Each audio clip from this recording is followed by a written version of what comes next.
कबीले का सुख क्या है? तो क्या कहा महाराज जी?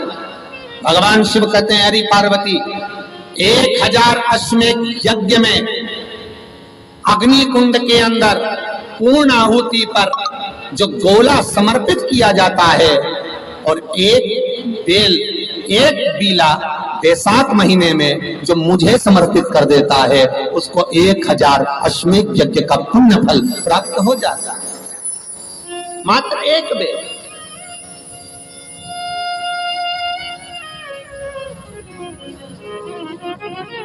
बहुत अच्छे से समझना महाराज, फिर समझ लीजिए।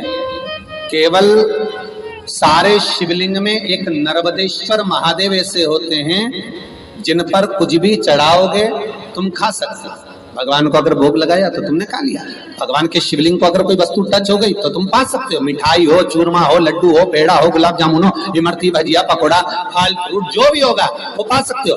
पर नर्मदेश्वर शिवलिंग को छोड़कर शिव महापुराण के अंतर्गत विदेशी के जितने शिवलिंग होंगे, उसको अगर कोई वस्तु टच हो गई तो वो खाने के लायक नहीं रहती। वो सांसारिक मनुष्य नहीं खा सकता।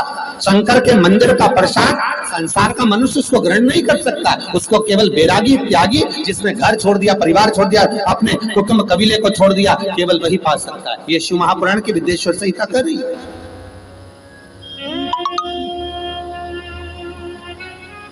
पर शंकर कह रहे, मां उमा से, मां पार्वती से मेरा महेश कह रहा है, मेरा बाबा भोलेनाथ, मेरा बाबा विश्वनाथ, मेरा त्रिकालदर्शी, कैलाशी, अविनाशी कह रहा है कि हे पार्वती,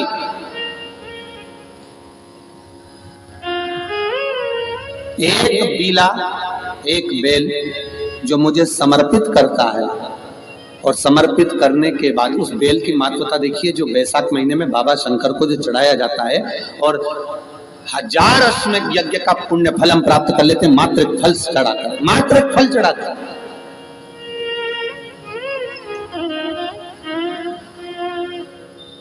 जैसे इससे पहले जो एकादशी कही,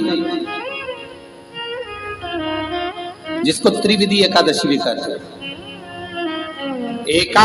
पद्म पुराण में लिखा है और विष्णु पुराण में, एकादशी के दिन द्वादशी भी पड़ जाए, एकादशी के दिन त्रयोदशी भी पड़ जाए, मतलब एकादशी, द्वादशी और त्रयोदशी तीनों तिथियां एक साथ पड़ जाए, और उस दिन एकादशी का व्रत जो रख लेता है उसको 1000 एकादशी का पुण्य फल प्राप्त हो जाता है। फिर वो जिंदगी में एकादशी करे चाहे ना करे। और फिर ध्यान देना, कोई मर रहा है, कोई तड़प रहा है, और आपने तो अपने जीवन में एक ही एकादशी करी और वो कौन सी? त्रिविधि। और मान लो कोई मर रहा है तो आप उसमें से अपनी एकादशी में से आप 5 एकादशी दे सकते, भले आपने एक करी हो, क्योंकि आपने 1000 कर लिए एक साथ, उसका पुण्य आप किसी को प्रदान कर सकते, आप किसी को दे सकते।